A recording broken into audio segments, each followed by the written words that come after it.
In this video series, you're going to learn how to create your own professional quality videos using software that you can download for free. To create our videos, we will use three different software programs. First, we'll use camstudio to capture the video from the screen. Then we'll use Sovig Abbey Trimmer to edit the clip. And then we'll use FLV Producer Lite to create the streaming video. You can download all of these programs from the links in the resources document. After you've downloaded camstudio and unzipped it, you will see a file list like this. The only thing we're going to be using is the recorder. If you're using Windows Vista, you're going to need to change this to run under compatibility mode. So all you have to do is right click on it and then go down and click Properties. And then go to Compatibility, and then run it in compatibility mode, Windows XP Service Pack 2, and run this program as an administrator. Make sure that that's all set before you start, and then click OK. Now what we can do is we can open this just by double-clicking on it, and then camstudio opens for us. You see a nice little window like this. Now let's go over how to set up camstudio so we can get going with a screen capture. Now in this example, I'm just going to record the Yahoo screen, but you would be recording something more useful than this, like a video tutorial. So let's go through the setup first. Now we have File, Region, Options, Tools, Effects, and View. So let's start, well, File is just record, stop, pause, and exit. So let's start whether we want a region, a fixed region, a window, or full screen. These are the types of recordings you can do. A region allows you to select a region of the screen. A fixed region is a fixed size region, right, that isn't variable.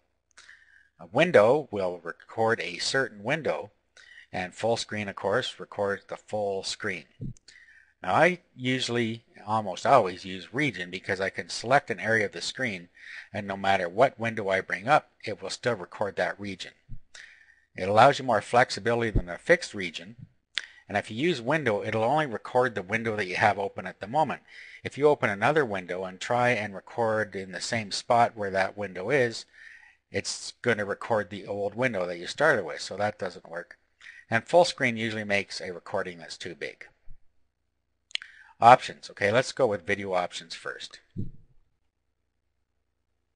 Here you can select your codices depending on which ones you have installed.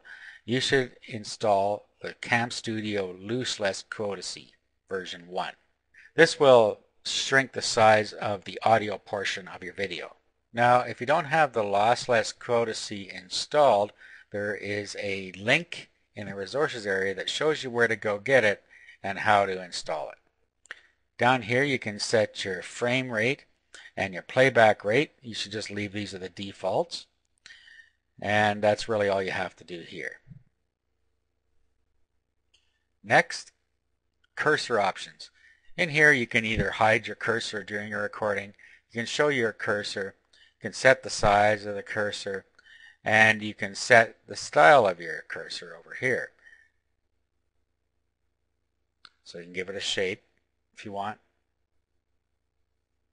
like so, and then it'll show up a little easier if you want to use this, and then of course you can set the color in here.